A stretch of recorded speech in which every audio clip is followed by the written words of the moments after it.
Bismillahirrahmanirrahim. Assalamualaikum warahmatullahi wabarakatuh. Alhamdulillah wassalatu wassalamu ala rasulillah. Amma ba'du. Saudaraku semua dimanapun Anda berada, Alhamdulillah kita jumpa lagi di channel Syair Parwe untuk melanjutkan ngaji bareng kita.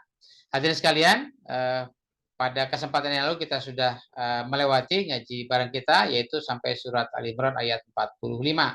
Insya Allah pada perjumpaan kali ini kita akan melanjutkan ngaji bareng kita, yaitu surat Ali Imran ayat 46 sampai ayat 52. Hadirin sekalian,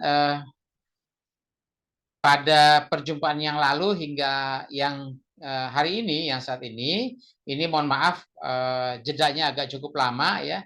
Yang pertama karena memang ada kesibukan-kesibukan yang mesti saya selesaikan. Kemudian yang kedua, ketika menjumpai ayat ini mesti melakukan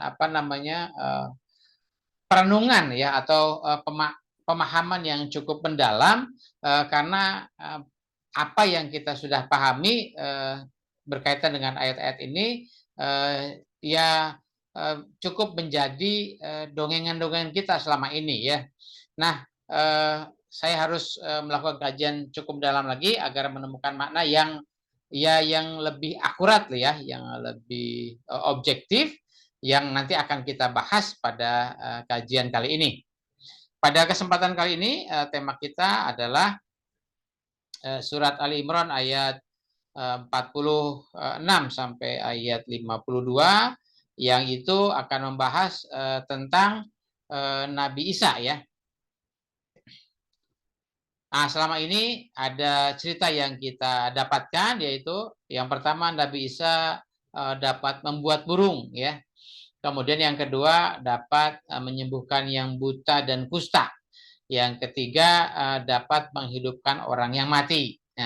Nah, kisah-kisah itu banyak bertebaran di kalangan kita, yang menjadi alam pikiran kita, menjadi kepercayaan kita. Nah, coba nanti akan kita telusuri lagi apakah Al-Quran mengungkapkan seperti itu ya. Mari kita lanjutkan saja. Kita seperti biasa kita baca dulu ayatnya. Anda bisa menyimak atau mengikuti bacaan dari ayat ini ya. Bismillahirrahmanirrahim. Wa yukallimun nasa fil mahdi wa kahla wa minas salihin. Qalat rabbi anna yakunu li waladun wa lam yamsasni basyarun. Qala kadzalikillahu yakhluqu ma yasha'u. Iza qada amran fa innama yaqul lahu kun fayakun. Wa yu'allimuhul kitaba wal hikmata wat taurata wal injil wa rasulan ila bani Israila anni qad ji'tukum bi ayatin mir rabbikum anni akhluqu lakum minat tini ka hayati tayri fanfuhu fihi fayakunu tayran bi iznillah wa ubrihul akmaha wal abrasa wa uhil mauta bi iznillah wa unabbiukum bima ta'kuluna wa ma tadakhiruna fi buyutikum inna fi dzalika laayatan lakum in kuntum mu'minin wa musaddiqan lima bayna yadayya minat taurati wa li ukhila lakum ba'dallazi hurrima 'alaikum wa ji'tukum bi ayatin mir rabbikum fattaqullaha wa ati'un innallaha rabbi wa rabbukum fa'buduh hadza siratum mustaqim. Falamma ahassa Isa minhumul kufra qala man ansari ilallah qala al hawariyuna nahnu ansarullah amanna billahi washhad bi anna muslimun. Shadaqallahul azim. Hadirin, seperti biasa kita lanjutkan kajian bahasanya. Untuk selanjutnya akan kita bahas maknanya ya. Namun mohon maaf untuk kali ini, season kali ini kajian bahasa akan saya percepat ya. Yang pertama wa yukallimun nasa, itu kallama yukallimu fi'il mudhari dhamir huwa. Huwanya ini kembali kepada Isa ya. An-nasa ini lawan bicaranya atau objeknya. Kemudian fil mahdi wa kahla ini situasinya atau halnya ya. Kemudian wa minas sholihin ini min huruf jar, as-sholihinnya majrur. Jar majrur itu menerangkan kepada objek atau subjek sebelumnya ya, yaitu tentang Isa. Berikutnya qalat ya, fi'il madhi dhamir hiya, hiyanya ini kepada Maryam. Rabbi anna yakunu li waladun. Robbi itu adalah munada ya, yang dipanggil. Berarti huruf panggilannya biasanya pakai ya gitu ya, ya Robbi, tapi di sini huruf nidanya tidak ditampilkan ya. Kemudian anna yakunu li waladun. Anna ini huruf anna ya, kemudian ada ya-nya di sini. Ini sebagai isim anak ya. Nah, ini anna apa? Oh, maaf ya. Ini anna ini huruf yang digunakan untuk bertanya ya, huruf istifham ya. Kemudian yakunu li waladun ya. Isi pertanyaannya adalah yakunu li waladun. Yakunu itu ini ada istilahnya kana yakunu ya. Berarti kana yakunu itu ada isim kana dan ada khabar kana. Isim kananya di sini adalah waladun ya. Kemudian di sini li-nya menjadi khabar kananya ya. Kemudian walam yamsasni basyarun. Lam itu huruf negatif ya. Kemudian ini juga bisa menjadi huruf jazam ya. Dia menjazamkan fi'il mudhari setelahnya yaitu yamsas. Harusnya yamsasu, tapi kan ada lam jadi lam yamsas ya. Ini fi'il mudhari, ni itu adalah maf'ulnya, basyarun itu fa'ilnya. Kemudian qala itu fi'il madi ya, domir huwa. Isi dari qalanya adalah kadzalikillahu yakhluqu ma yasha'u. Kadzaliki, ka ini huruf jar, dzalikinya majrur. Kemudian akhluqu Allahu yakhluqu ma yasha'u.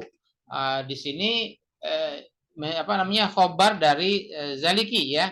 Nah, di sini khobarnya berbentuk jumlah ismiyah yaitu Allahu yakhluqu ma yasha'u. Nah, khobarnya ini terdiri dari jumlah ismiyah. Ini Allahunya isim, khobarnya adalah yakhluqu ma yasha'u. Khobarnya juga berbentuk jumlah fi'liyah. Ini yakhluqu fi'il, huwa fa'ilnya huwa, ma yasha'unya adalah maf'ul ya. Berikutnya iza kodo amron. Ini iza itu huruf syarat ya. Syaratnya adalah kodo amron.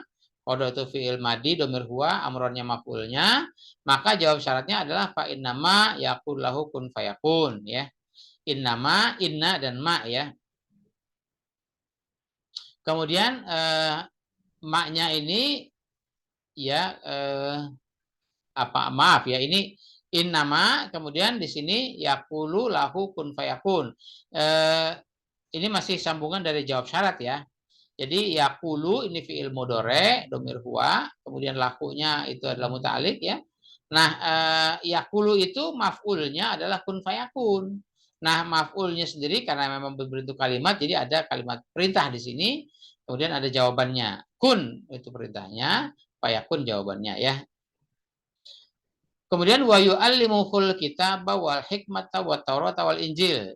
Ini ada yu'allimu, allama yu'allimu. Ingat ada istilahnya allama, ada mal asma'a ya.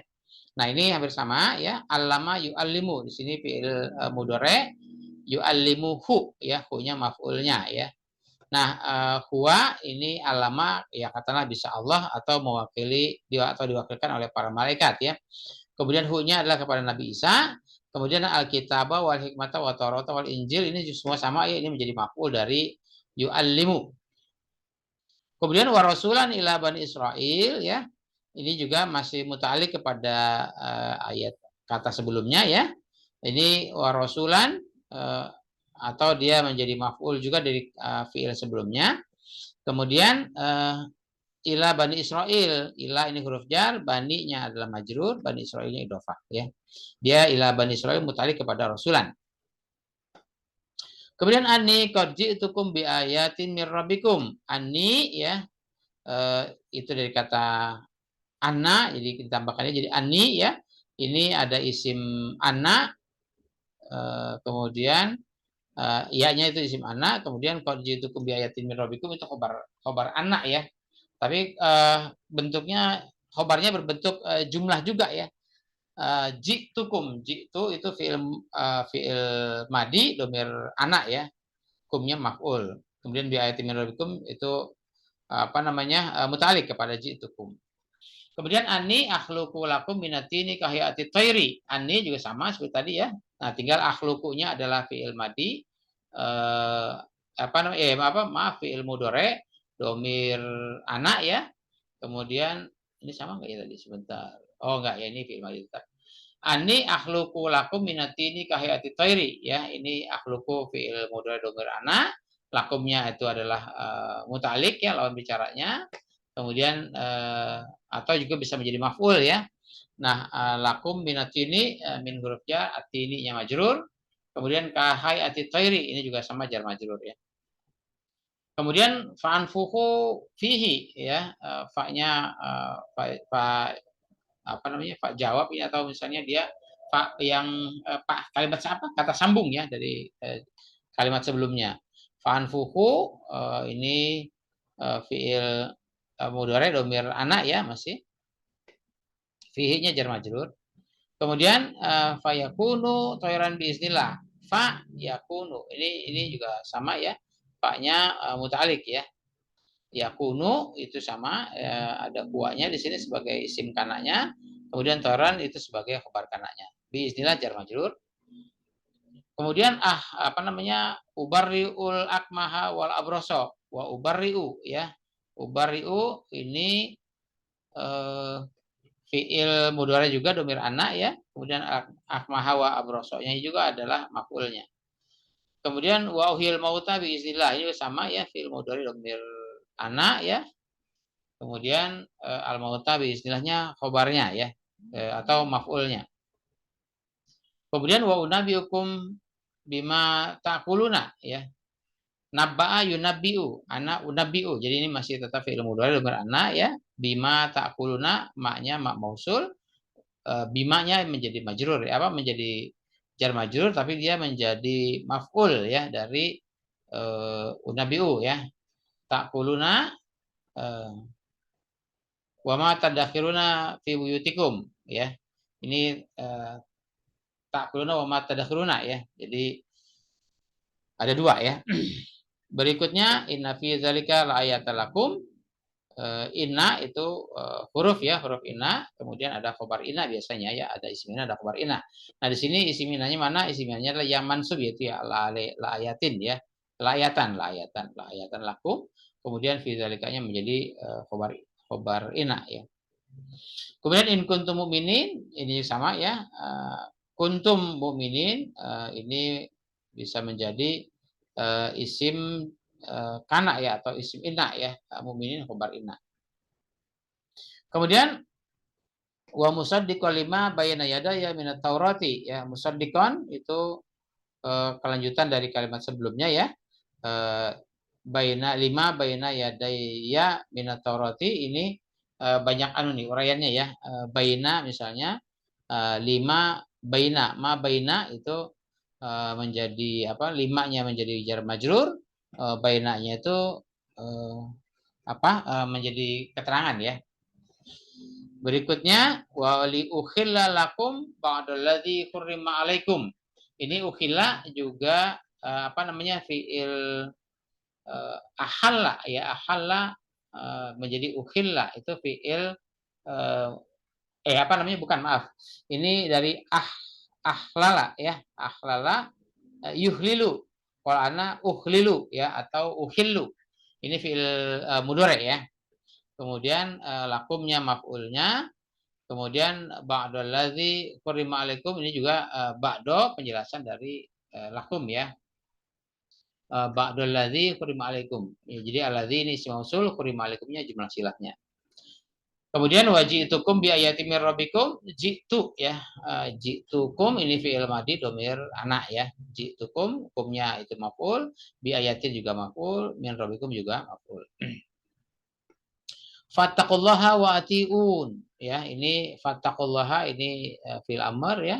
Wa ati'un juga sama ya. Innallaha rabbi wa rabbukum ya. Innallaha rabbi wa rabbukum ini ada inna, kemudian Allah haknya menjadi isim inna. Rabbi wa rabbukum itu menjadi khabar innanya. Kemudian fa'buduhu ini hu-nya menjadi maf'ulnya ya. Berikutnya haza siratul mustaqim ini sama ya, haza ini kata tunjuk ya, jadi mubtada, siratul mustaqimnya khabar. Kemudian falamma ahasa Isa minhumul kufra ya.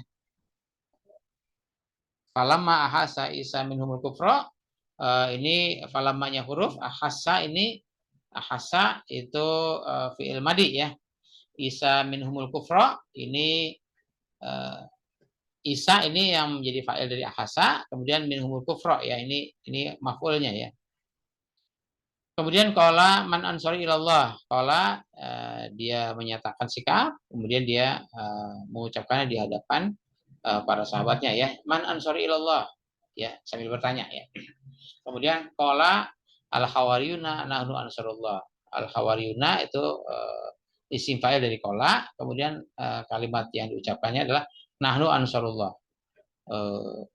Ini mubtada, kemudian ansarullahnya khobar ya. Berikutnya aman nabillah. Aman nabillah ini fi'il madi, kemudian washhad bi anna muslimun ya. Ashhad, ishhad ya. Ishhadu bi anna muslimun. Hadirin sekalian, demikian tadi beberapa ini apa namanya? Kajian bahasanya ya. Nah, untuk melanjutkan dengan kajian maknanya, kemarin ada yang minta diulang sedikit dari potongan ayat yang ada di kajian yang kemarin ya, yaitu di ayat 44 ya. Jadi nggak apa-apa, sedikit saya menambahkan bahwa kajian ini berkaitan dengan kelahiran Nabi Isa. Nah, karena kelahiran Nabi Isa ini yang dipermasalahkan adalah kelahiran biologisnya, maka sehingga akhirnya dipermasalahkanlah asal-usul keturunannya, kemudian masalah kelahiran siapa bapaknya dan sebagainya. Akhirnya ada juga orang yang menyatakan bahwa Nabi Isa itu bapaknya Zakaria misalnya ya, ada yang menyatakan seperti itu. Ada juga yang menyatakan bahwa Nabi Isa itu bapaknya adalah Yusuf Nazar ya. Nah, sedangkan Al-Quran tidak mengungkapkan begitu ya. Nah, kemudian kita sebetulnya tidak perlu terjebak pada kasus-kasus seperti itu, karena memang intinya dari permasalahan ini adalah bahwa Quran bicaranya bukan soal kelahiran biologis, tapi adalah kelahiran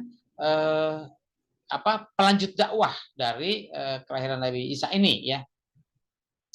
Kalau misalnya kita bicara soal dari sisi biologisnya, maka ketika Quran bicara soal kajian biologis atau kajian organis ya, dari apa yang diungkapkan Quran, maka itu juga yang akan menjadi tambahan ilmu pengetahuan bagi si pembaca Quran berkaitan dengan ilmu organis atau ilmu biologis, kan itu.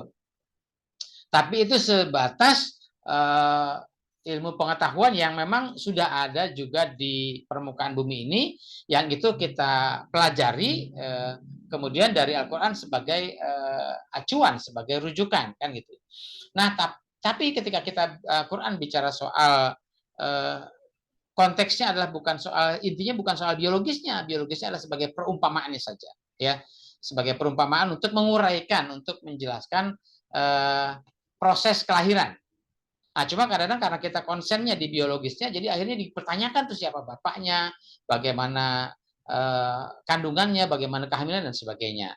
Nah, kemudian ada lagi yang juga menyamakan antara kelahiran Nabi Isa dengan kelahiran Adam, gitu ya. Nanti pada ayat setelah ayat ini masih di surat Al Imran ada yang menyatakan bahwa perumpamaan kelahiran Isa itu seperti Adam gitu ya. Nah, kalau umum yang menyatakan bahwa Adam itu lahir tidak ada bapak ibu, akhirnya Allah Allah ngambil tanah kemudian dikumpul-kumpul gitu ya, sehingga berbentuk patung seperti manusia, kemudian ditiupkan ruhnya, gitu, maka jadilah Adam. Nah, gitu ya. Itu yang selama ini kita pahami. Nah, akhirnya setelah itu barulah diambil tulang rusuknya, ditiupkan lagi, akhirnya jadilah Hawa, kan gitu ya. Nah, itu pola-pola pikir yang selama ini kita pahami, yang Al-Quran tidak menyebutkan begitu. Nah, akhirnya karena perumpamaan kelahiran Isa itu seperti kelahiran Adam, maka ada yang menyatakan bahwa Isa ini punya ibu tapi tidak punya bapak, maka Adam pun juga dibalik. Adam itu punya ibu tapi tidak punya bapak, akhirnya dibalik. Hawanya yang lahir duluan, nanti dari Hawa lahirlah Adam. Ada yang berbicara seperti itu. Nah, hadirin sekalian, kalau bicara soal kelahiran biologis, Al-Quran sudah menyebutkan bahwa penciptaan manusia atau penciptaan makhluk hidup itu kan memang berasal dari tanah, ya, semuanya berasal dari tanah. Misalnya kalau kita bicara tumbuh-tumbuhan, tumbuh-tumbuhan itu ya dia tumbuh di tanah, ya, atau tumbuh di air, dan dari akarnya dia menyerap makan sumber sari-sari makanan itu yang ada di tanah, atau dia menyerap dari air. Nah, untuk misalnya katakanlah hewan, ada yang karnivora, ada yang herbivora, ya. Yang karnivora makan hewan lain atau dari makan daging, kemudian yang herbivora makan dari tumbuh-tumbuhan, tumbuh-tumbuhan juga berasal dari tanah. Nah, manusia itu bisa tergolong menjadi omnivora nih, ya. Dia bisa makan tumbuh-tumbuhan, dia bisa makan hewan, kan gitu ya. Nah, dia makan tumbuh-tumbuhan dan makan hewan yang semuanya berasal dari tanah. Sehingga apa yang dikonsumsi oleh manusia itu sumbernya adalah saripati dari tanah.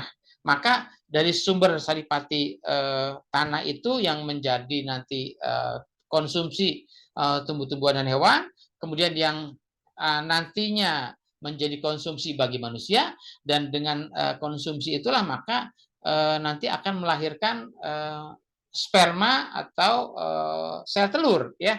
Dan sperma dan sel telur itu nanti akan bertemu menjadilah generasi atau cikal bakal dari kelahiran manusia, dan manusia seumumnya itu semua sama, kan gitu ya. Nah, ketika kita bicara Adam dan bicara Isa, kita tidak mempermasalahkan biologisnya. Yang kita permasalahkan adalah kelahiran Adam dan kelahiran Isa ini sebagai kelahiran generasi pelanjut untuk melanjutkan dakwah, ya. Seperti misalnya pada ayat ini atau bukan, ya. Kalau di surat yang sebelumnya, ya. Misalnya disebutkan bahwa innallaha astafa Adama wa Nuhan wala Ibrahima wala Imrona alal alamin, ya. Nah, Allah sudah memilih generasi dari Adam, generasi dari Nuh, generasi dari keluarga Ibrahim, dan keluarga Imran, ya, kan itu. Nah, ini menjadi contoh, ya, dari manusia-manusia pilihan. Nah, padahal kalau kita bicara sejarah, ya, Adam itu punya anak. Kemudian anaknya ada yang memang mau mengikuti perintah orang tuanya, ada juga yang membangkang pada perintah orang tuanya. Misalnya ada kisah Habil dan Kabil, yang satu menjadi generasi yang soleh, yang satu menjadi generasi yang pembangkang, misalnya begitu. Padahal Al-Quran menyebutkannya innallaha astafa Adama wa Nuhan wa Ibrahim wa Imrana. Jadi ini generasi-generasi pilihan. Tapi kalau bicara generasi biologis, keturunan biologis, ya tentu dari Adam ada yang tidak bisa dipilih, karena ada yang menentang dari dakwah Nabi Adam, ya. Atau misalnya kepada generasi Nuh. Nuh juga kita tahu bahwa dalam sejarahnya anak biologisnya dan istrinya atau pasangan biologisnya itu menjadi penentang dakwah Nuh sendiri. Sehingga kalau Quran menyebutkannya ini menjadi generasi pilihan, ya kalau bicara biologis ini nggak termasuk, kan gitu ya. Kemudian bicara generasi Ibrahim dan generasi Imran, ya. Nah, nanti dari Imran akan melahirkan generasi Maryam, ya. Maryam melahirkan generasi Isa, ya. Jadi yang kita bahas, yang kita permasalahkan adalah bukan soal generasi biologisnya, tapi bagaimana ini generasi pelanjut dakwah dari ajaran yang Allah sampaikan kepada para nabi. Kemudian di sini juga disebutkan, ya, wa isqalatil malaikatu ya Maryamu innallaha astafaki wa tahharaki wa astafaki ala nisa'il alamin. Ya Maryamu qnuti li rabbiki wasjudi warka'i ma'arrakiin. Nah, ini yang kemarin belum dijelaskan. Dzalika min amba'il ghaibi nuhihi ilaika wa ma kunta ladaihim iz yulquna aqlamakum ayyuhum yaqulu Maryama wa ma kunta ladaihim iz yahtasimun. Nah, ketika membicarakan kasus Maryam, kemudian nanti menjadi pelanjutnya adalah Isa, ya.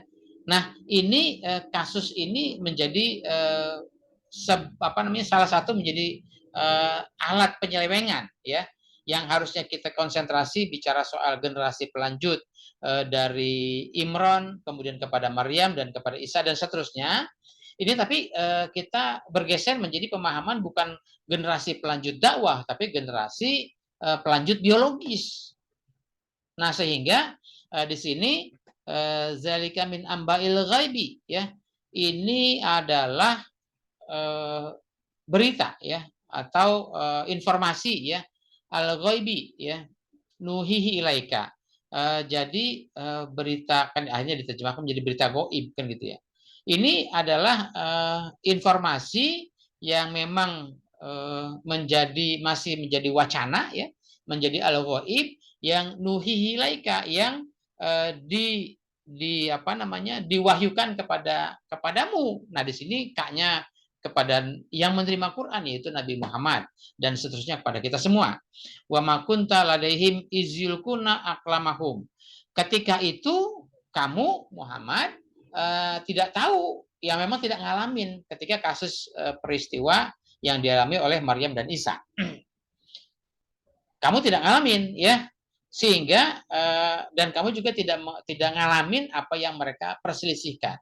Sehingga karena kita, ya katakanlah Nabi Muhammad dan kita semua juga tidak ngalamin ketika peristiwa kasus Maryam dan Isa, sehingga itu menjadi banyak penyelewengan yang diciptakan atau yang dibuat-buat oleh mereka orang-orang yang ahlul kitab, yang memutarbalikkan fakta, yang mereka mengetahui tapi dikazabak lah, ya, didustakan, ya. Jadi harusnya kisah-kisah Maryam, kisah-kisah Isa ini yang harusnya kita berfokus pada kelanjutkan generasi dakwah, tapi kita diselewengkan menjadi fokus pada bicara soal biologis, ya, sehingga kita ribut siapa bapaknya Isa, bagaimana kelahiran Isa tanpa ayah dan seterusnya. Oke, ya, itu pada kajian yang lalu. Untuk kajian yang kali ini, ya, di ayat 46, ya. Saya geser dulu ini sedikit. Ini wa yukalimun nasa fil mahdi wa kahla wa minas sholihin. Sebentar, saya mundur lagi sedikit. Di sini, ya, kalau kita iz qalatil malaikatu ya Maryamu innallaha yubashshiruki bi kalimatin min husmuhul masihu Isa ibnu Maryam wajihan fid dunya wal akhirah wa minal muqarrabin. Ini malaikat memberikan informasi, memberikan kabar gembira kepada Maryam. Yubashshiruki itu memberikan kabar gembira kepada Maryam. Nah, yang dimana kabar gembiranya adalah bukan soal nanti dia punya anak, gitu kan? Justru dengan informasi dia punya anak, akhirnya didramatisir menjadi anak haram dan sebagainya karena lahir tanpa orang tua, tanpa ayah. Akhirnya juga menjadi kesedihan bagi si Maryam. Padahal ini berita gembira, ya, di mana Allah menyebutkan innallaha yubashshiruki. Nah, kabar gembiranya apa? Bi kalimatin, ya, dengan sebuah kalimat. Kalimat ini bukan berarti sebuah kalimat dalam arti teks. Sebuah teks ada subjek, predikat, objek, atau ada pokok kalimat dan ada keterangan, bukan soal itu. Tapi kalimatin di sini adalah kita misalnya teringat pada kisah Nabi Adam, di mana ada Adam setelah tergelincir dari kehidupan nur, maka Allah memberitakan fatalaqo Adamu mirobihi kalimatin fataba alaihi. Adam itu kembali kepada kalimat-kalimat Allah, sehingga dia mempelajari lagi kalimat-kalimat Allah, sehingga dia bertaubat. Dengan dia kembali kepada kalimat Allah, dia bertobat dari atas segala kesalahan, atas segala dosa-dosa yang dia pernah perbuat, gitu ya. Nah, kalimatin di sini adalah ajaran Allah, bukan bicara soal sebuah kalimat, gitu ya. Sebuah kalimat seperti yang selama ini kita pahami dalam bahasa. Jadi innallaha yubashshiruki bi kalimatin. ya. Allah memberikan kabar gembira dengan kalimatin, ya, dengan ilmunya Allah, yaitu apa? Min husmukul masihu, yaitu ajaran yang al-masih, ajaran yang akan membersihkan kehidupan zulumat dari umatnya, ya apa namanya, umat yang dihadapi oleh Maryam saat itu, ya, oleh generasinya Maryam saat itu, ya, yaitu yang dibawa oleh Isa ibnu Maryam.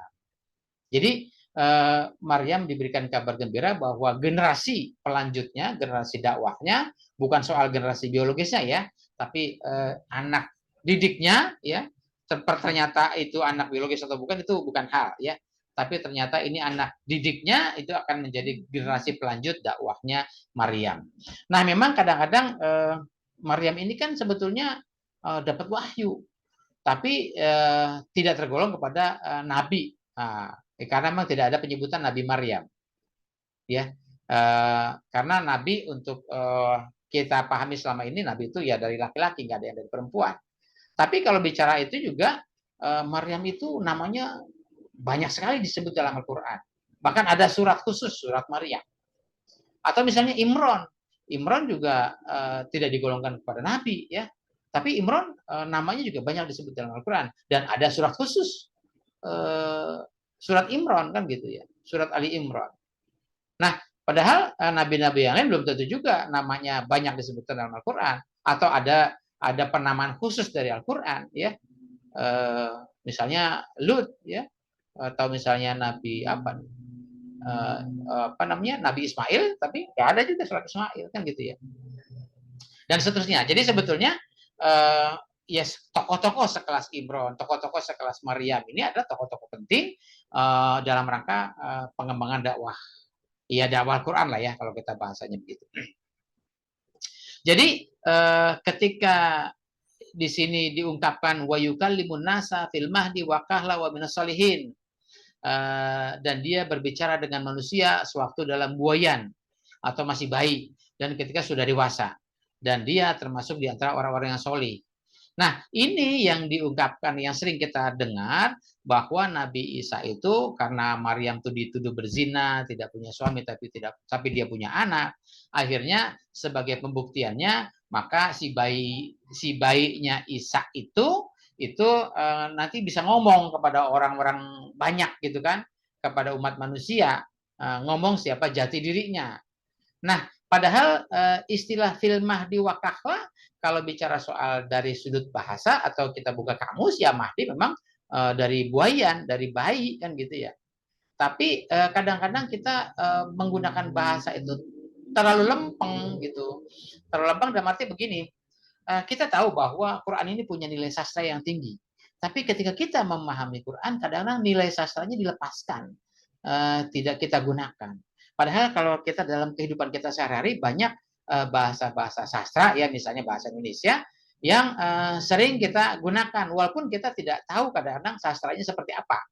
Ada misalnya istilahnya eufemisme, ada istilahnya euforia, ada istilahnya apa namanya, macam-macam lah ya istilahnya. Yang kadang-kadang kita juga orang Indonesia mungkin bahasanya kita pakai, tapi mungkin kalau bicara sudut ilmu sastranya mungkin kita juga nggak banyak tahu, ya. Nah, ketika kita membaca Quran, apalagi ini bahasa Quran banyak sekali yang kandungannya menjadi bahasa sastra. Cuma kadang-kadang ketika kita memahaminya, kita lepaskan itu sastranya. Yang kita pegang adalah nilai bahasa dari kamusnya saja. Terjemahannya ini, itulah yang kita pahami. Misalnya begini, istilah fil mahdi, dalam buayan, atau kita terjemahkan waktu masih bayi. Apakah memang fisiknya masih baik, fisiknya masih digendongan, atau memang ini hanya sekedar ungkapan saja? Misalnya ada ungkapan yang katakanlah sekarang ini ada tokoh yang diagung-agungkan atau pengen dijadikan pemimpin nasional, ya. Umurnya memang sekitar 35-an. Kalau dari sisi syarat belum cukup di Indonesia ini untuk dicalonkan sebagai pemimpin nasional, ya. Nah, tapi ada juga kelompoknya mereka juga yang menyatakan Ah, itu mah masih anak ingusan katanya gitu. Padahal umurnya sudah 35-an, sudah punya anak istri, tapi dianggap masih anak ingusan. Kenapa? Karena memang bicara sekelas tokoh nasional, dia belum, ya katakanlah belum punya kapasitas, belum mumpuni misalnya gitu. Tapi ingin didorong menjadi pemimpin nasional, sehingga ada orang yang kelompoknya apa, yang nyinyir, yang menyatakan bahwa dia mah masih anak ingusan. Nah, apakah kalau bicara anak ingusan, apakah benar-benar masih ingusan itu di hidungnya?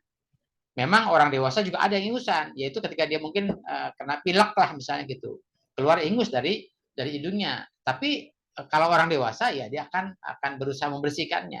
Tapi kalau anak kecil yang memang fisiknya dalam arti usianya, fisiknya masih kecil, ya ketika dia ingusan ya dia suka apa ya, membiarkan saja itu ingusnya apa namanya mengalir di atas bibirnya, ya.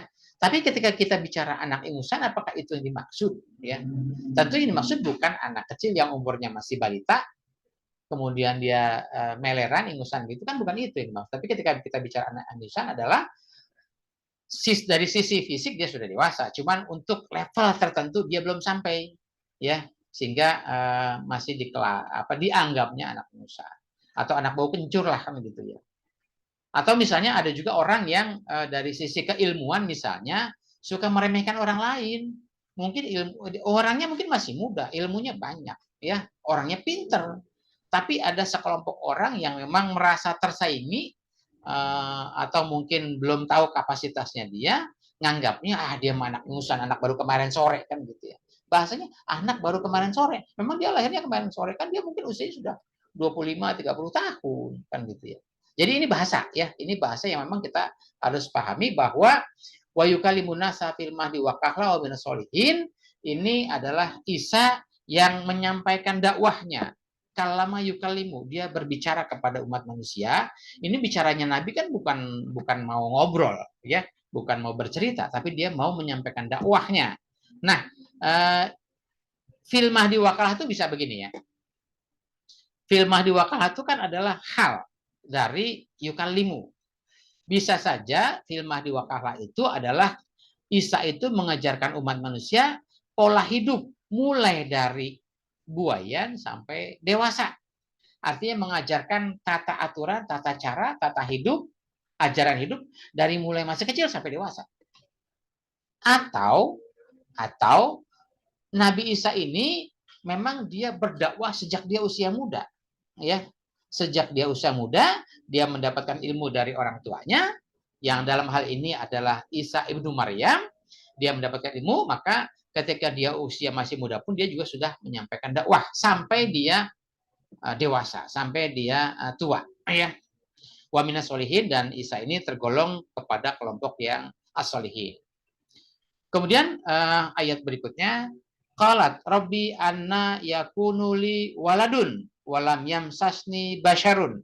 Nah, ini kalau bicara biologis ya, si Maryam berkata, rabbi, ya Tuhanku, anna yakunuli waladun, bagaimana saya dapatkan seorang putra, walam yamsasni basyarun, sedangkan saya belum pernah disentuh oleh Allah, belum pernah tersentuh oleh laki-laki, ya.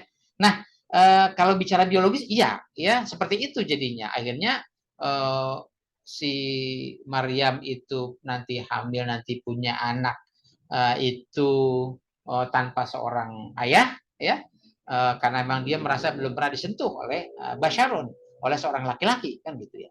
Nah, kalau bicara letterlek bahasa, tapi ini bicaranya adalah bahwa malaikat memberikan informasi kepada Maryam bahwa nanti Maryam akan punya generasi pelanjut, yaitu Isa ibnu Maryam, yang dimana yuwayukal limunasa fil mahdi wa kahla.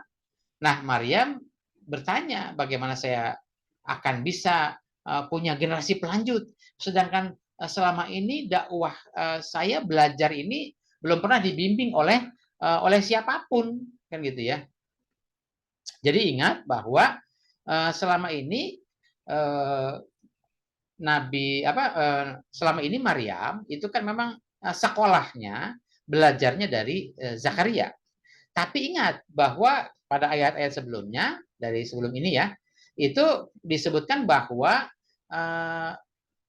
ketika fadakhola Zakaria mihrab wajada indaha rizqa qala ya Maryamu ana laki haza qalat huwa min indillah wallahu yarzuqu may yasha'u bighairi hisab. Ketika Zakaria datang ke mihrab menjumpai Maryam, Zakaria bertanya, ya, ini dari mana? Ini apaan kan gitu ya? Maryam menjawab, ini dari Allah. Haza min indillah, huwa min indillah, ya. Nah, jadi secara tidak langsung kalau orang belajar, Maryam ini ternyata murid yang bisa mengalahkan gurunya, murid yang lebih pintar dari gurunya. Ya tidak masalah ya. Sekarang juga banyak murid-murid yang bisa menyaingi gurunya, murid-murid yang pintar dari gurunya, ya. Nah, secara keilmuan si Maryam itu diasuh oleh Zakaria, tapi ketika Zakaria datang, dia nanya ini apaan? Ya, kata Maryam, ini dari Allah. Wallahu yarzuqu may yasha'u bighairi hisab. Allah memberikan rezeki kepada siapa saja yang dia kehendaki. Cuma masalahnya sekarang kita berbicaranya adalah rezekinya adalah kayak makanan, kayak kue sih kan gitu ya. Ketika si Maryam fokus pada ruang lingkup belajarnya di mihrab, dia nggak mikirin makanan dan lain-lain. Namun ketika Zakaria datang, dia lihat kok selalu ada makanan. Jadi berpikirnya rezeki itu ya makanan. Padahal rezeki itu bukan hanya makanan kan gitu ya. Jadi secara tidak langsung Allah memberikan ilmu kepada Maria, tapi tidak lewat Zakaria. Allah memberikan langsung lewat Jibril, ya, memberikan wahyu kepada Maryam, sehingga ketika Zakaria ini mau ngajarin Maryam, Maryam sudah punya ilmu duluan. Dari mana itu ilmunya? Huwa min indillah, ini dari Allah kan gitu ya. Artinya ya bahan belajarnya Allah yang berikan lewat malaikat Jibril. Sehingga jadi bahasanya adalah bagaimana saya punya generasi, sedangkan selama ini tidak ada nih mentor yang dapat menyentuh saya, atau mentor yang membimbing saya, atau mentor yang dapat menandingi apa yang sudah saya dapatkan dari Allah selama ini. Nah, di sini qala kadzalikillahu yakhluqu ma yasha'u. Seperti itulah Allah menciptakan apa yang Allah kehendaki, ya. Iza qada amron fa inama yaqul lahu kun fayakun. Jika Allah menghendaki atas segala sesuatu yang dia inginkan, yang dia perintahkan, fa inama yaqul lahu, maka dia menyatakan bahwa kun fayakun. Jadi maka jadilah. Nah, ini juga perlu kita pahami. Jadi Allah menghendaki.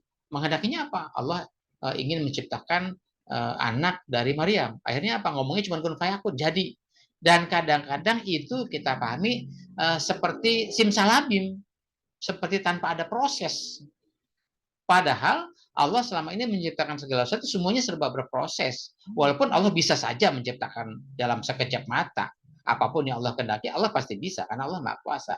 Tapi Allah menciptakan segala sesuatu, dia mengajarkan juga kepada manusia, inilah prosesnya.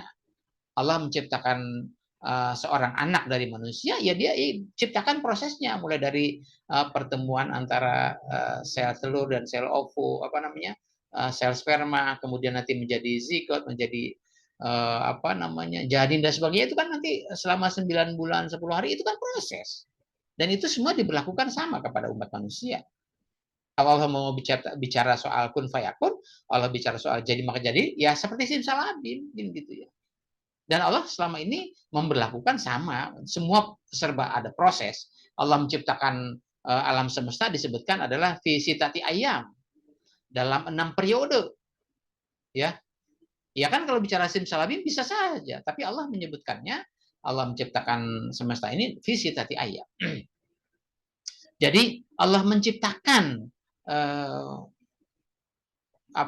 proses kelahiran pelanjut dakwah ini, itu juga ketika Allah menghendaki, maka Allah juga memberikan prosesnya, menunjukkan prosesnya. Prosesnya apa? Kun fayakun.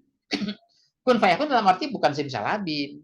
Artinya ketika ini harus jadi, ini targetnya, maka prosesnya fayakun, maka prosesnya berjalan.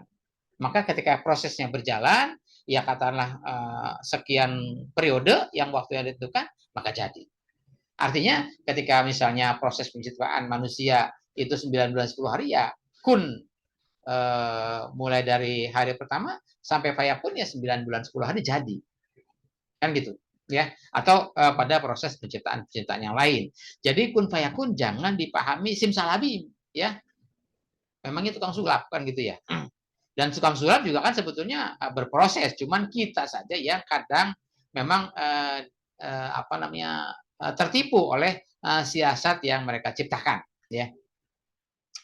Nah, proses kun fayakunnya dalam rangka mengangkat Isa menjadi generasi pelanjut Maryam adalah Allah menyebutkan prosesnya. Di mana prosesnya? Yaitu wa yu'allimuhul kitaba wal hikmata wat taurata wal injil. Ini prosesnya.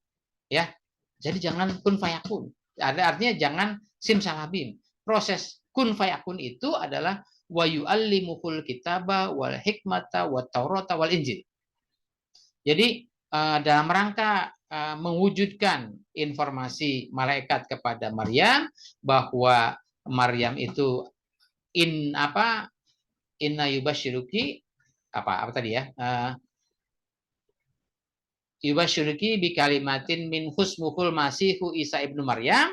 Prosesnya adalah wa yu'allimuhul kitaba wal hikmata wat taurata wal injil. Proses mewujudkan atau mengangkat Isa menjadi generasi pelanjut Maryam, generasi dakwahnya Maryam adalah prosesnya wa yu'allimuhul kitaba, wa yu'allimuhul kitaba. Allah mengajarkan Isa itu Alkitab, ya. Al-Hikmah, At-Taurah, Al-Injil. Nah, ini masing-masing ini. Ada Alkitab, Al-Hikmah, At-Taurah, Al-Injil. Kalau mau dipikir bisa satu-satu berarti ada 4 ini. Yang pertama Al-Hikmah, yang Alkitab, yang kedua Al-Hikmah, yang ketiga At-Taurat, yang keempat Al-Injil. Itu kalau kita pisah satu-satu menjadi 4. Tapi kalau kita gabungkan, Allah mengajarkan ilmunya dalam bentuk Alkitab, yaitu yang berisi hikmah, yang berisi hukum-hukum. Hukum-hukum apa? Hukum-hukum untuk menjalani proses fil mahdi wa kahla, dari kecil sampai dewasa, sampai gede, kan gitu ya. Dan itu ada aturan mainnya, ada hukum-hukumnya, ada etikanya, ya. Wat Taurah, yaitu seperti yang diajarkan lewat Taurat. Wal Injil, yang nanti akan berlanjut menjadi ajaran Injil. Artinya kalau bicara Taurat kan wa yu'allimuhul kitaba wal hikmah wat Taurah, berarti Isa juga diajarkan Taurat. Padahal Taurat kan sudah lewat. Taurat kan diturunkan kepada Nabi Musa, ya.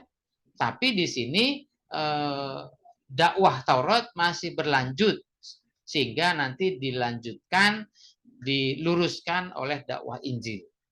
Artinya ajaran-ajaran yang dibawa oleh Musa terus berlanjut hingga kepada rasul-rasul berikutnya.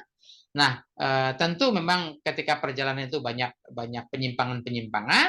Nah, Isa diajarkan yaitu Alkitab, Al-Hikmah, At-Taurah, Al-Injil, yang nanti selanjutnya akan menjadi ajaran Injil yang tentu meluruskan dari ajaran-ajaran sebelumnya. Salah satunya adalah Taurat yang sudah banyak dikesampingkan, yang sudah banyak diselewengkan oleh mereka-mereka yang menjadi ahli kitab. Kemudian, nah ini warasulan ila Bani Israel. Dia juga diangkat sebagai Rasul Bani Israel. Ya. Ingat, padahal Rasul Bani Israel itu, ya kan kita menyebutkannya Musa. Musa itu Rasul bagi Bani Israel. Sedangkan Isa itu Rasul bagi Nasoro atau Nasrani. Ya. Nah, sedangkan di sini Quran juga menyebutkannya warasulan ila Bani Israel. Dia juga mengajarkan menjadi Rasul bagi Bani Israel. Ingat, pada hakikatnya Rasul yang diutus Allah ini bukan pada kelompok atau ras tertentu, tapi pada seluruh umat manusia. Salah satunya di sini adalah bahwa Isa juga menjadi rasul bagi Bani Israel, menjadi rasul bagi Nasara, dan juga menjadi seluruh umat manusia yang lainnya yang mau menerima dakwah Nabi Isa. Kemudian Anni qad ji'tukum bi ayatin min rabbikum. Saya datang kepada kalian ini dengan bi ayatin min rabbikum, dengan membawa ajaran dari Tuhan kalian, dengan membawa pembuktian-pembuktian dari Tuhan kalian, dengan membawa pesan, ya, pesan-pesan dakwah, pesan-pesan moral dari Tuhan kalian, ya. Anni akhluqu lakum minatini kahayati thairi fanfuhu fihi fayakunu tayran biiznillah. Nah, ini ya. Ini anni akhluqu lakum. Sesungguhnya saya menciptakan bagi kalian tuh minatini kahayati thairi, dari segumpal tanah itu seperti burung, ya.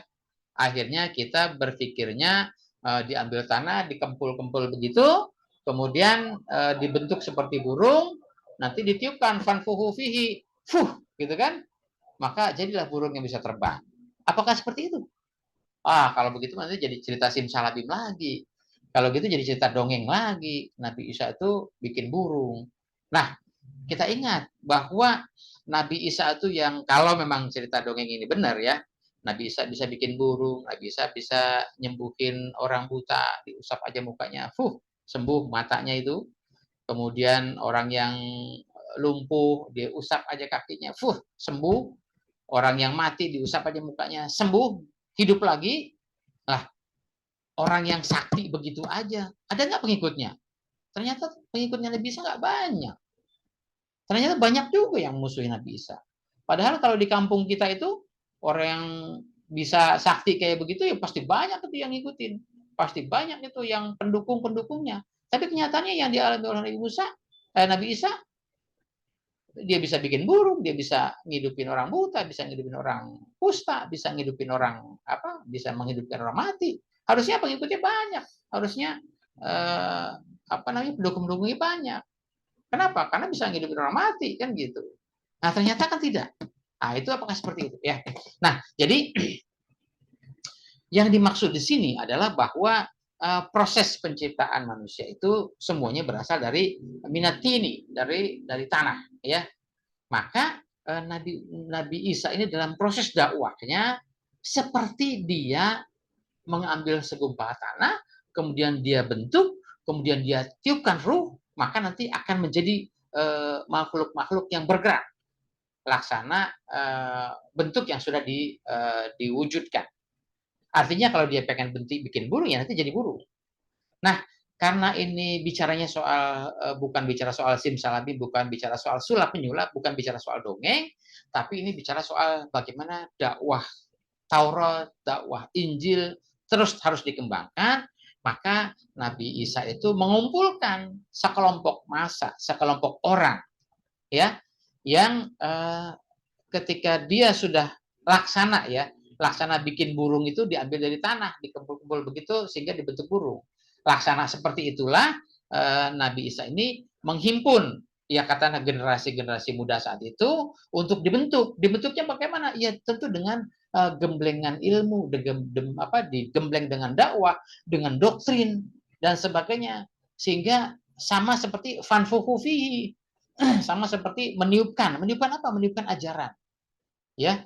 Kan kalau kita meniupkan nggak kelihatan ini ya, perpindahan bendanya, ya. Sama ketika kita mengajarkan juga kan perpindahan ilmunya nggak kelihatan, tahu-tahu masuk ke dalam alam pikiran, ya, masuk ke dalam akal pikiran kita. Itulah yang menjadi pandangan hidup kita, itulah yang menjadi nanti sikap kita, itulah yang membentuk karakter kita, tingkah laku kita. Jadi membentuk karakter, membentuk tingkah laku itu diproses dari mana? Yaitu fanfuhu. Pertama dibentuk, ya, dikumpulkan, dibentuk, kemudian fanfuhu, ditiup apa? Ilmunya yang ditiup, ya, wahyunya yang diajarkan, ditransfer, diinstal ilmunya, sehingga nanti ilmunya yang sudah masuk ke dalam alam pikirannya itu akan membentuk sikap, membentuk karakter. Itu akan nanti menjadi generasi-generasi pelanjutnya Nabi Isa. Sama seperti halnya kalau mau bikin burung, dibentuk apa namanya dibentuk badannya, kemudian nanti ditiupkan ruhnya jadi burung. Ya kira-kira itu seperti perumpamaan saja ya. Kemudian wa ubriul akmaha wal abroso. Artinya yang tadi ini orang lumpuh, orang buta itu dapat melihat lagi, dapat bergerak lagi. Artinya umatnya Nabi Isa waktu itu tuh pandangnya sudah gelap, pandangannya sudah buta. Buta dari apa? Buta dari ilmu, buta dari wahyu, buta dari ajaran Allah. Sudah lumpuh, lumpuh apa? Sudah punya kemampuan lagi untuk bergerak, untuk berdakwah.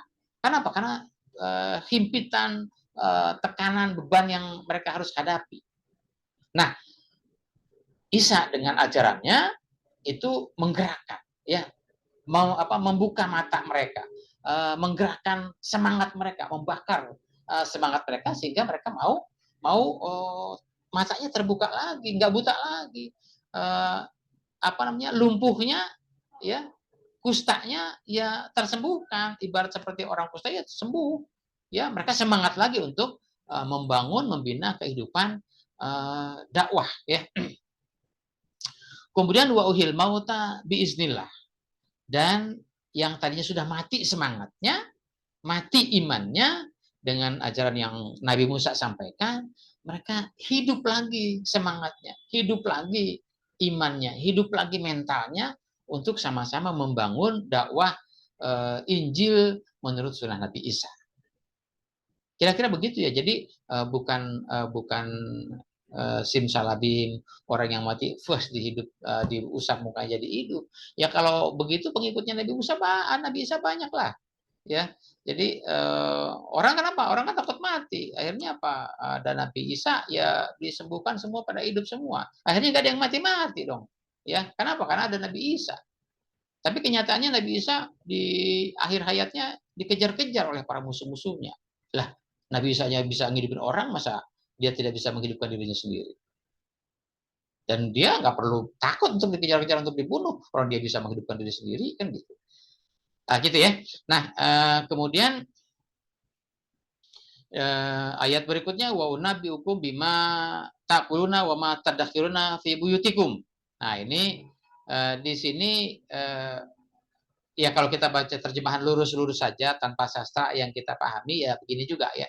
Artinya saya menceritakan, menyampaikan apa yang ada di mulut kalian, apa yang ada di pencernaan kalian, di perut kalian. Jadi apa yang disembunyikan di dalam perut kalian. Lah kalau ini sih apa urusannya kan gitu ya. Jadi maksudnya di sini adalah bahwa Nabi Isa itu dia memahami ajaran-ajaran yang selama ini sudah terserap oleh para pendukung-pendukungnya, para pengikut-pengikutnya, para umatnya Nabi Isa. Ya, jadi Nabi Isa menggambarkan apa yang ada di mulut itu dalam arti dikunyah. Kalau dikunyah kan kalau ibarat makanan pun sedang diproses untuk ditelan, ya. Kemudian nanti setelah dikunyah, diproses untuk ditelan, nanti setelah kunyahnya selesai, maka dia pindah ke tenggorokan, pindah ke dalam perut, ke dalam lambung. Nanti akan diproses lagi, untuk selanjutnya nanti akan menjadi terserap, menjadi darah daging bagi manusia itu, kan gitu ya. Artinya, apa yang selama ini ada di dalam pikiran umatnya, apa yang sedang dipelajari umatnya, apa yang difikirkan umatnya, apa yang sedang ditelaah gitu ya, itu Nabi Isa itu memahami, mengetahui, dia memberitakan apa yang kamu sedang pikirkan, apa yang kamu sedang alami, apa yang kamu sedang renungi, apa yang kamu sedang telaah, apa yang sedang kamu pelajari. Itu Nabi Isa mengetahui, Nabi Isa menyampaikan informasi-informasi itu, mengajarkan itu kepada umatnya, sehingga apa yang dipelajari, apa yang difahami, apa yang didengar, apa yang dilihat dan seterusnya, itulah yang nanti akan menjadi ilmu bagi umat manusia, kan, bagi para pengikut-pengikutnya Nabi Isa. Itulah nanti yang akan menjadi kalau makanan itu sudah tercerna menjadi darah daging, itu kan nanti akan membentuk energi bagi manusia. Tapi kalau ilmu sudah dicerna di alam pikiran, kalau makanan dicerna di mulut, tapi kalau ilmu dicerna di alam pikiran, nanti setelah dicerna menjadi pandangan hidup, menjadi sikap hidup, menjadi pembentuk karakter bagi umat manusia. Kira-kira itulah ungkapannya ya. Kemudian inna fi dzalika laayatan in kuntum mu'minin ya. Seperti itulah ayat-ayat Allah yang Allah ceritakan kepada kalian ya. Nah, berikutnya wa musaddiqan lima bayna yadaya minat taurati wa li ukhila lakum ba'dal ladzi hurrima alaikum wa ji'tukum bi ayatin mir rabbikum fattaqullaha wa atiun ya. Jadi ajaran Nabi Isa yang tadinya Alkitab, Al-Hikmah, Al-Taurah, Al-Injil itu nanti akan menjadi musaddiqan lima bayna yadaya minat taurati ya, akan menjadi pelurus, akan meluruskan ajaran-ajaran sebelumnya yang selama ini umatnya telah terima itu. Nah, sehingga akan diluruskan ya. Wali uhilla lakum ba'dallazi hurrima alaikum. Wali uhilla itu kan ya, selama ini dihalalkan apa yang telah kalian haramkan. Artinya yang selama ini ya katakanlah diputihkan lah ya. Ajaran Isa ini memutihkan apa yang selama ini menjadi ajaran yang hitam, ajaran yang gelap bagi umatnya ya. Wajitukum bi ayatin min rabbikum ya,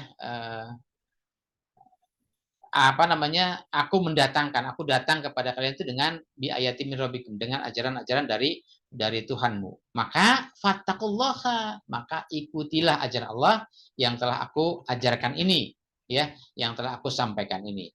Wa atiun, dan taatilah ya, taatilah atau contohlah aku kan gitu ya. Jadi bertakwalah kepada Allah yaitu dengan cara mengikuti sunnahku, kata Nabi Isa. Kemudian innallaha rabbi wa rabbukum fa'buduh haza siratul mustaqim. Sesungguhnya Allah itu adalah Tuhanku dan Tuhanmu ya. Ajaran Allah itu adalah menjadi ajaranku dan juga ajaran kalian semua. Maka fa'buduhu, maka mengabdilah menurut ajaran Allah itu. Maka ikutilah ajaran Allah itu. Patuhlah kepada ajaran Allah itu. Kalau di ayat ini fattaqullaha wa ati'un ya. Haza siratul mustaqim. Maka dengan begitu, dengan mengikuti ajaran itu, maka itu akan menjadi jalan yang lurus. Nah ini, falamma ahasa Isa minhumul kufra ya. Ketika Isa merasa banyak kelompok-kelompok yang kufur ya, dari Bani Israel maupun dari Nasrani kan gitu ya. Nah ini kan tadi saya ungkapkan bahwa kalau Nabi Isa bisa simsalabim, bisa ngidupin orang mati, bisa menyembuhkan orang buta, orang kusta, orang bikin burung dan sebagainya, berarti harusnya kan nggak ada musuh yang dia punya. Tapi kenyataannya Isa ini merasa wah ini mulai sudah banyak nih ya para penentang dakwahnya dari Nabi Isa. Kenapa? Karena Nabi Isa berhasil menggerakkan semangat, menggerakkan spirit, membentuk emosi untuk menentang kekufuran. Maka kalau sudah bergerak ini orang-orang beriman untuk menentang kekufuran, maka orang kufur juga akan memusuhi orang beriman, dan itu sudah menjadi konsekuensi, itu sudah menjadi sunatullah.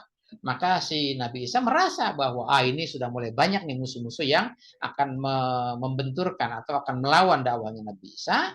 Maka si Nabi Isa menyatakan kepada para pengikutnya ini yang setia, yang tadi sudah dibentuk seperti membentuk burung, fanfuhu fihi fayakuna toyoran itu, maka qala man ansori ilallah, siapa yang mau menolong dakwah Allah ini ya, siapa yang mau menolong ajaran Allah ini ya. Bukan Allah nggak bisa menolong ajaran Allah, bukan Allah nggak bisa menolong agama Allah, tapi kita diberikan ujian ya. Siapa di antara kita yang memang betul-betul mau beriman, siapa yang betul-betul mau berjuang membela agama Allah ya. Kemudian qalal hawariyuna nahnu ansarullah, kelompok-kelompok yang tergolong kepada al-hawariyun, mereka-mereka yang pendukung-pendukung setia Nabi Isa, mereka-mereka yang sudah mendapat gemblengan, sudah mendapat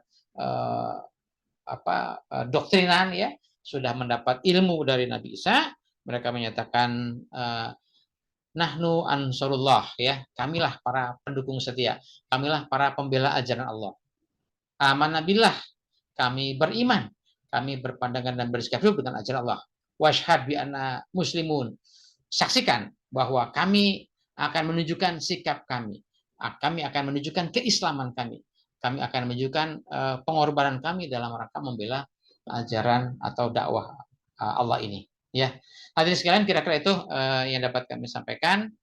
Semoga barangkali ya ini menjadi sebuah